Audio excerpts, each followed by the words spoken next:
Tapi di saat kita melakukan itu, bos ngerti omongan kayak gitu.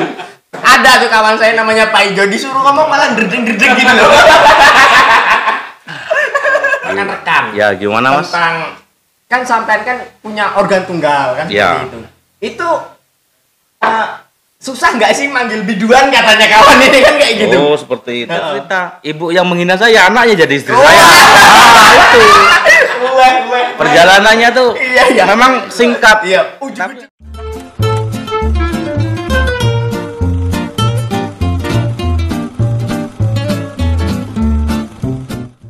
Oke, assalamualaikum warahmatullahi wabarakatuh. Jumpa lagi bersama saya Ahmad Fadilah di podcastnya Irsam Dusun Pandan Kuning, Desa Jangga Baru. Salam bersatu menuju generasi maju yang hanya ada di channel Jangga Baru TV. Ya. Oke, malam hari ini kita kedatangan seorang tamu yang sangat spesial. Ini dia pendiri sound system nampaknya, Babi. Mas ataupun Bang ataupun Tulang Joni. Selamat malam Bang Joni. Selamat malam juga Pak. Oke Bang Joni, sampai itu perjalanan sampai waktu dulu remaja ataupun sebelum menikah itu bagaimana? Kalau perjalanan sebelum menikah, ya sebelum berumah tangga, perjalanan hidup ya banyak lika-likunya Mas Dilah. Iya. Lika-likunya sangat luar biasa. Ketemu senangnya, ketemu susahnya. Apalagi kita itu hidup di perantauan ya kan. Oh berarti sampai dulu waktu mudanya merantau juga? Iya. Saya besar di perantauan Mas Dilah. Oh iya. Saya besar di perantauan, jadi keluh kesahnya di perantauan ini sangat luar biasa. Ketemu senangnya, ketemu susahnya. Jadi seperti itu perjalanan hidup. Namanya juga hidup di perantauan. Jadi sampai waktu di rantau itu susahnya apa? Dan senangnya itu apa? Susahnya yang pertama ketika sakit di perantauan. Ketika sakit di perantauan itu selalu ingat dengan orang tua. Iya. Kalau senangnya kita berkumpul dengan saudara yang belum pernah kita kenal awalnya. Menjadi kenal, yang tadinya jauh menjadi dekat, yang tadinya bukan saudara kita anggap seperti saudara karena kita hidup di perantauan. Kalau masalah pekerjaan, seberat apapun pekerjaannya, kalau kita happy ya insya Allah jadi nggak jadi masalah. Seperti itu Mas Dila. Jadi pekerjaan sampean waktu di rantau itu apa dulunya Bang Joni? Jadi begini Mas Dila, perjalanan saya merantau dulu. Saya merantau di ternak ayam yang namanya di Tekpram. Awalnya saya masuk kerja di perantauan ini, saya memang mengurus ayam yang baru netas. Oh iya. Jadi baru butuh kesabaran ya? Iya, butuh kesabaran. Ya, segala-galanya butuh sabar. Karena ayam yang kita urus ini betul-betul ayam manja, Mas. Seperti itu. Oh, berarti ayam potong itu? Ayam bertelur, Mas. Ayam petelur. Ayam bertelur. Ayam bertelur ini memang ayamnya memang sensitif, tidak bisa berisik, kita harus super hati-hati ngurusnya, seperti itu. Tapi dengan berjalannya waktu, saya tidak lagi ngurus ayam Mas Dila. Oh, terus kemana itu? Saya dengan berjalannya waktu, saya langsung kerja di pabriknya. Pabrik ayam? Pabrik konsentrat. Oh, iya. Pabrik pakan ayam bertelur. Oh iya, pakannya. Iya, bukan pabrik ayamnya. Seperti itu. Iya. Nah, jadi dengan berjalannya waktu, saya langsung dipindahkan posisi dengan bos, dengan juragannya. Saya kerja di pabrik, yang sering disebut dengan kita sehari-hari kerja di gudang. Seperti itu. Iya. Berarti naik tingkat lah gitu. Ya, boleh dikatakan seperti itu, Mas. Iya. Naik tingkat. Oh iya, Bang. Mohon maaf ya. Ya, matur nuwun. Iya, makasih Mas Repsi. Silakan sembari diminum Bang Joni. Ya, terima kasih. Lanjutkan terima lagi. kasih Mas, terima kasih. Tentang yang sudah sampai di gudang itu tadi, Iya. di gudang. Jadi seperti ini Mas, ya namanya kita ngobrol santai ini ya kan, kita namanya ngobrol santai. Jadi ketika saya dipindahkan kerja di gudang yang namanya pabrik konsentrat tadi, itu memang pekerjaannya lebih berat daripada kita ngurus anak ayam. Itu apa yang beratnya itu? Yang namanya kerja di pabrik, yang kita angkat itu nggak ada yang ringan, semuanya berat. Oh Iya. Minimal yang kita angkat itu minimal tuh 100 kilo. Oh. Ya dengan postur tubuh sampai yang seperti ini otomatis terangkat kan seperti itu. Ya mau tidak mau, bisa tidak bisa kita harus belajar trik cara mengangkat dengan itu. cara mengangkat. Berarti ada tata caranya. Nah, seperti itu. Cara-caranya tuh harus luar biasa lah. Kalau mengandalkan otot, kita tidak telap, Mas. Oh iya. Seperti itu. Jadi perjalanan di perantauan ini senangnya, dukanya itu semuanya kita ketemu. Seperti itu. Jadi ya yang namanya di perantauan, senang dan susahnya itu pasti kita rasakan. Tapi yang sangat susah itu ketika kita sakit di perantauan, ingat dengan orang tua. Ya, itu pokoknya sedih. Iya, sedih. Apalagi kalau di hari raya, Mas. Iya, pokoknya dengarkan kumandang takbir itu kita waduh, memang sangat betul-betul sedih, Mas. Pokoknya hati itu rasanya teriris gitu ya. Luar ini biasa. Kalau Bang Joni ini bisa nangis, masih pantas untuk nangis mungkin Bang Joni kan seperti itu.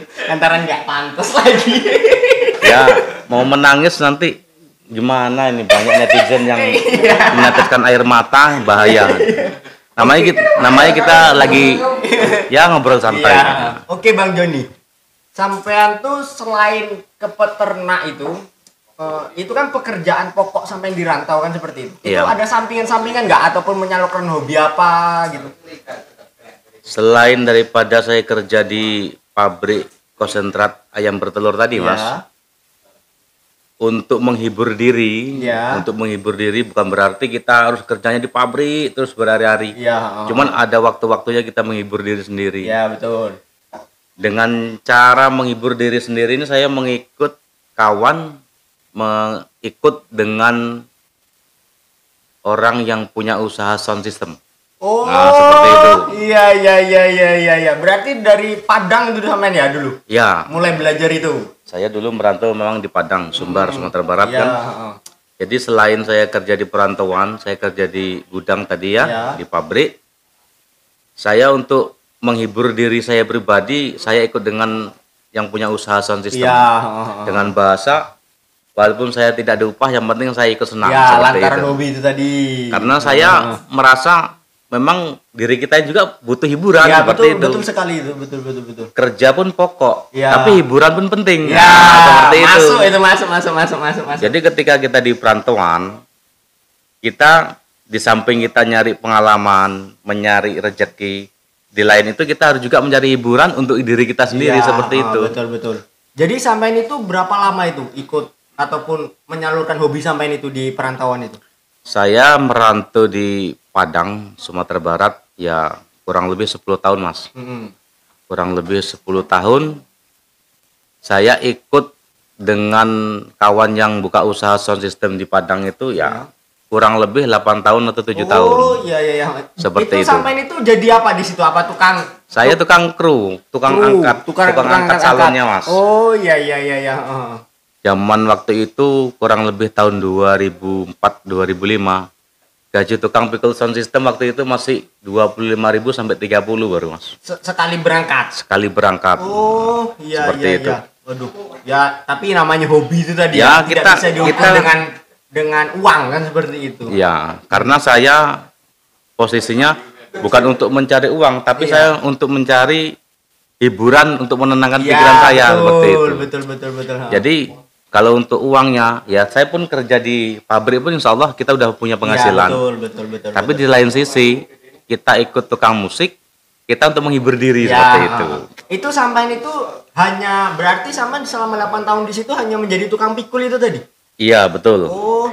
Ya di samping tukang pikul, lama-kelamaan juga kita belajarlah yang namanya menyolok-nyolokkan kabel, Mas. Oh iya. Tadinya kita belum tahu fungsi kabel ini apa, fungsinya untuk apa. Tapi alhamdulillah dengan berjalannya waktu saya diajari dengan kawan. Bukan begini John, bukan hanya bisa tukang angkat aja, tukang pasang nyusun sound. Tapi harus belajar masang, belajar nyolokkan juga. Berarti memang seperti itu. Pas kebetulan alhamdulillahnya yang sampai ikuti itu mau mendidik kan seperti itu. Ya, betul. Jadi sampai selama 8 tahun kan otomatis pulang gitu kan? Iya, pulang. Itu sampai kayak mana menyalurkannya di Jangga Baru? Awalnya sih kalau waktu saya masih di perantauan, memang ada bahasa kayaknya enak kalau buka usaha sound system di kampung. Seperti itu. Iya. Cuman baru bahasa dalam hati saja. Tapi belum yakin juga seperti itu. Nah, tapi dengan singkat cerita, ketika saya sudah pulang ke kampung halaman, jadi sedikit banyaknya bukalah saya usaha sound system kecil-kecilan. Oh, dari situ awalnya. Ya, jadi itu. daripada aku ilmu dan hobi saya ini tidak saya salurkan, Ya, saya salurkan betul. lah pribadinya kayak Ya, gitu. seperti itu. Jadi itu dulu waktu pertama sampean punya sound system itu sampean sewa-sewakan apa untuk sampean sendiri? Awalnya untuk sendiri, Mas. Ya. Awalnya kita buat speaker sound system ini kecil-kecilan untuk sendiri. Ya. Untuk kita setel di rumah sendiri lah. Hmm. Tapi dengan berjalannya waktu, Ya. adalah yang namanya tetangga ini, oh minta tolong Bang John, besok salonnya saya pinjam, saya mau ada pesta. Oh, Di iya. situ oh ya nggak apa-apa Pak De, mau dibawa-bawa. So disitulah awal-awalnya mulai dikenal dengan masyarakat, mulai masyarakat tahu dengan sound system saya, seperti itu. Itu Mas sampean waktu pertama kali disewa dengan orang, Iya. itu hasilnya berapa? Kalau untuk bercerita tentang hasil selalu jong, Mas. Oh, ya ibaratnya makasih, habis itu mungkin sekedar Ya, rokok kayak gitu ya. selalu zong. Artinya awalan gitu ya. Artinya kita hanya sebatas yang pertama ketika kita dimintain tolong itu tadi kita belum bisa mengeluarkan harus budget seberapa seperti itu. Harus budget berapa, harus disewakan berapa. Di waktu itu saya pribadi belum ada yang mengeluarkan harus disewa sekian seperti itu. Habis itu pun mungkin sampean berpikiran dengan tetangga sendiri Ya, lebih seperti enak itu. untuk saling tolong dulu kan, Ya, seperti itu. seperti itu. Iya. Itu sampean itu waktu itu untuk lengkap semuanya itu sampean membutuhkan berapa lama untuk melengkapi sound system sampean itu? Saya berjalan untuk melengkapi sound system saya ya kurang lebih 3 tahun, Mas. 3 tahun baru lengkap. 3 tahun. Itu kan otomatis kan dengan berjalannya waktu, Ya. otomatis dengar sound system sampean bagus, ada yang menyewa. Nah, itu pertama kali Ya. sewa sampean itu berapa? Seingat saya waktu itu sewa sound system komplit dengan lampunya. Ya. Waktu itu seingat saya baru 500.000, Mas. 500.000. Itu tahun berapa itu, Bang? Itu seingat saya tahun 2010-2009 lah, Mas. Kurang Iya, lebih. iya. Itu kesenangan tersendiri kan, bukan masalah nilai Iya. uangnya, tapi Iya. aku bisa loh nganuin sound system kan, seperti seperti itu ya, Bang ya. Seingat saya 500.000. Itu dengan waktu 2 hari 2 malam, Mas. 2 hari 2 malam Ya, 500.000. dengan- Subhanallah memang. Dengan Namanya waktu ya untuk 2 hari 2 malam. Kalau untuk- dengan kita berangkatnya PP bahasa kita Ya. pulang pergi itu waktunya 3 hari, Mas. Oh, itu berarti jauh itu ya.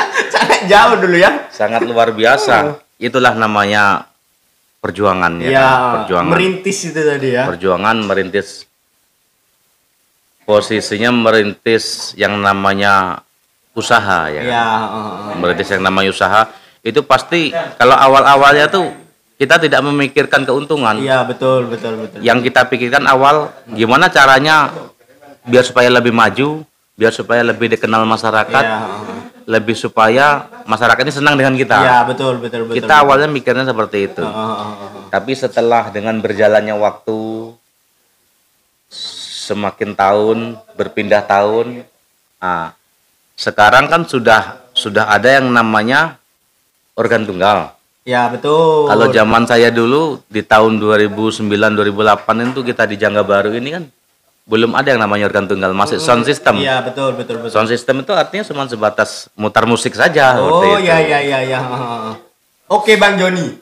Sekarang pertanyaan yang selanjutnya tentang nama organ tunggal sampean. Otomatis kan organ tunggal kan nama umum. Ya. Ada nama organ tunggalnya. Itu nama organ tunggalnya yang kami tahu. Iya. Karena kami dapat informasi dari bujang-bujang organ itu kan. Iya.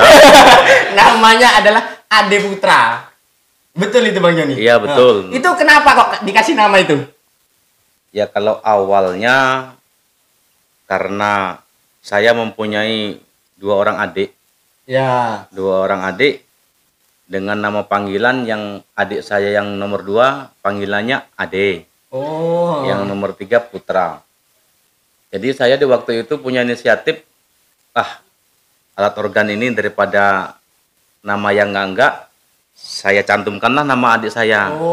Ade Putra. Kalau abangnya nggak disebut nggak masalah. Karena abangnya yang buat gitu ya? Ya.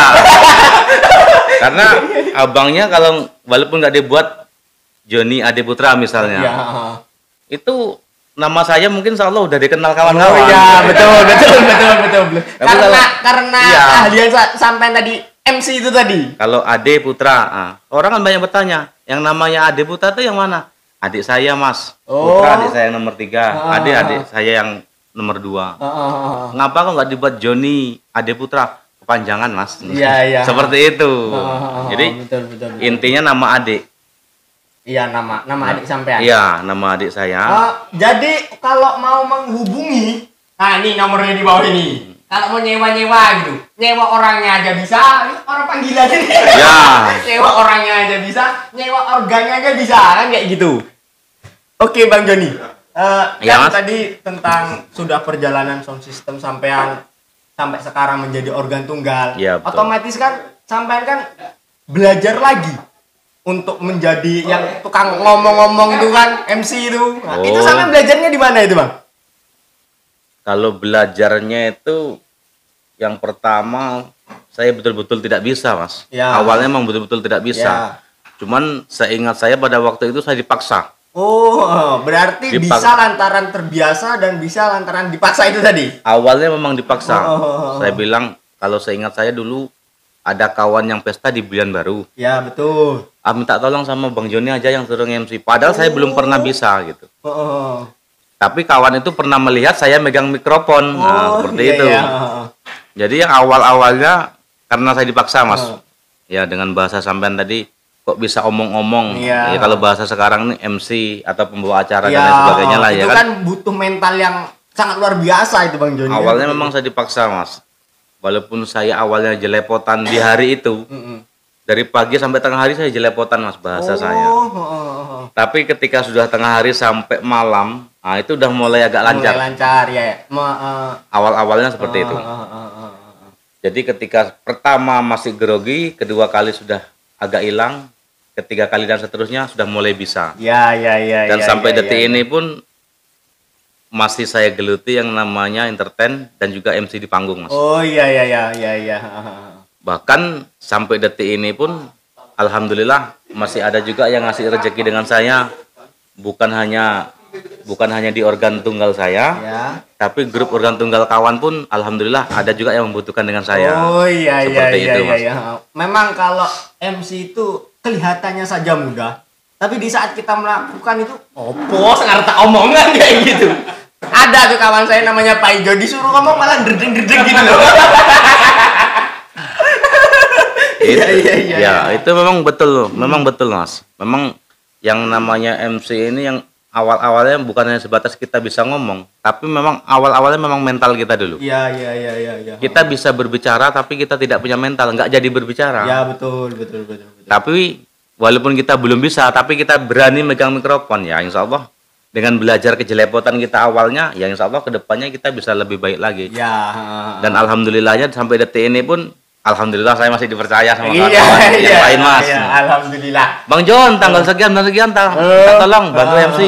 Dari pagi sampai pagi Mas kalau MC Mas. Sampean siap dipanggil kemana aja? Kemana aja siap. Jadi langsung ya kontak. Ada di nomornya di bawah ini kontak. Nomor Bang Joni. Apa namanya Bang? Joni apa? Bang Joni Sitompul. Bang Joni Sitompul. Pokoknya MC-nya Jos Gandos kotos-kotos. Oke Bang. Ya. Tadi kan masalah dari sound system pindah ke organ tunggal. Ya. Kan seperti itu. Susahnya untuk mengembangkan organ tunggal kan otomatis di desa kita ini kan sangat dari segi perekonomiannya kan kayak gitu. Dari segi jalan itu bagaimana itu Bang? Tingkat kesulitan kita untuk mengembangkan sound system ini ya kalau untuk tahun-tahun yang silam kita memang kesulitannya kita di bidang alternatif kita, artinya di bidang jalan. Karena kalau tahun-tahun silam, tahun 90-an mungkin, tahun 2000-an juga kan belum semegah seperti sekarang ini desa kita seperti itu. Jadi ya itu memang harus kita sabar gitu. Harus kita sabar mengikuti dengan perkembangannya zaman, mengikuti perkembangan waktu. Jadi ketika jalan tadi jelek, ya kita jalanin saja. Dulu ketika sound system dari RW4 sampai ke RW1 kita pikul, Mas. Diesel itu, Mas, nggak ada mobil yang berani masuk ke RW4 itu. Kita pikul. Mesin sebesar itu kita pikul. Kalau kita punya kendaraan, kita goncengkan di motor pada waktu itu. Kalau sekarang nggak lagi, Mas. Sangat luar biasa ya. Kalau sekarang bila perlu kita pakai remote, mesin udah jalan lagi, Mas. Tapi belum, masih wacana. Ini ada pertanyaan dari rekan-rekan. Ya, gimana, Mas? Tentang kan sampean kan punya organ tunggal kan seperti itu. Itu susah nggak sih manggil biduan katanya kawan ini kan kayak gitu. Oh, seperti itu. Ya kalau untuk awal-awal saya negakkan usaha organ tunggal ini, yang saya bilang tadi masih tahun 2009 atau 2010, itu memang kita masih susah kita. Jangkauan kita ngundang biduan untuk gabung dengan kita itu kita susah. Kita harus jumpai ke rumahnya. Karena handphone pun di waktu tahun-tahun itu juga kan belum masih langka kan. Ya, hanya 1-2 orang yang punya. Seandainya pun di Jangga Baru ada yang punya, sinyal juga belum sebagus sekarang waktu itu. Jadi mau nggak mau jam 1 malam kita jemput. Apa di Sridadi, apa di Bulian, apa di Tembesi. Jam 1 malam berangkat. Nanti jam 3 subuh berangkat dari luar ke sini. Nanti kalau malam mau jam berapapun selesai langsung antar. Jadi apalagi kalau biduan itu pagi yang mau nyanyi, mau nggak mau kita ngantar pulang seperti itu. Iya. Jadi harus kita usahakan kita antar. Iya. Berarti bukan seperti jelangkung ya kan? Iya. Pulang apa datang nggak dijemput, pulang nggak diantar. Kalau biduan wajib diantar. Apalagi di daerah Jangga Baru ini, malah wajib diantar itu, Mas. Pokoknya jangan sampai nginep di rumah kawan-kawan yang bujangan, jangan. Bahaya nian itu. Kena entup. Oke, Bang Joni. Itu tadi kan keluh kesahnya di sound system. Iya. Sekarang ini sedikit kalau misalnya sampean ini dalam ranah organ itu kan pandangan orang itu kan ada yang negatif kan kayak gitu, ada yang positif. Itu sampean untuk mohon maaf untuk mencari jodohnya itu payah nggak? Ya kalau yang namanya kita buka usaha organ tunggal ini, memang kalau untuk masyarakat itu pro kontra itu udah yang wajar. Misal contohnya kan saya punya anak gadis, jangan sama Joni apa malam-malam keluar terus kan kayak gitu. Dari saya pribadi kan misalnya kayak gitu contoh. Tapi alhamdulillah selama saya buka usaha sound system sampai terjun ke organ tunggal, mulai saya bujangan, justru saya dapat jodoh itu lebih mudah. Bukan orang justru jengkel ataupun benci dengan, jangan kenal dengan Joni punya usaha organ tunggal. Itu maksiat misalnya, seperti itu. Tapi alhamdulillah tidak seperti itu. Malah justru yang saya rasakan, yang tadinya tidak kenal dengan seseorang yang jauh bisa kenal, yang tadinya jauh jadi dekat, yang tadinya bukan kita anggap apa-apa sekarang bisa jadi saudara, seperti itu. Berarti dulu itu sampai tinggal pilih kan bisa dikatakan kayak gitu. Seperti itu. Sepil gitu. Lumayan. Jadi Bang Joni, kalau saya boleh tahu, sampean itu menikah itu lantaran kenal dengan organ apa enggak dengan pasangan sampean itu? Saya kalau menikah ataupun kenal dengan istri saya sekarang, saya kenalnya memang tidak di organ. Tapi sini sedikit cerita nih. Untuk memotivasi kita kan seperti itu. Jadi pada waktu itu saya main organ tunggal di Meranti Baru. Pada waktu itu pemain organ saya kalau nggak salah ingat dulu Mas Anto. Mas Anto, penyanyinya itu Mbak Elisa, satu orang. Jadi di situ dengan gaya saya yang kocai, saya brewokan, bukumis ya kan. Di situ ada salah satu ibu-ibu yang katakanlah menghina saya. Itu udah bapak-bapak joget terus nggak mau turun. Ada yang bilang jangan dihina Bu, itu lo masih bujangan, itu lo yang punya organ. Nanti ibu menghina anak ibu, nanti malah jadi mantunya. Seperti itu. Ya singkat cerita, ibu yang menghina saya, anaknya jadi istri saya. Itu. Perjalanannya tuh memang singkat. Ujuk-ujuk gitu ya. Iya. Yang ibu-ibu tadi yang merasa menghina saya, dikasih tahu dengan kawannya, jangan gitu Bu, itu lo masih bujangan. Itulah yang punya organ. Nanti kalau ibu menghina, nanti ibu jadi mertuanya. Tapi ya alhamdulillah jawabannya, kalau memang itu jodoh saya berarti itu yang terbaik.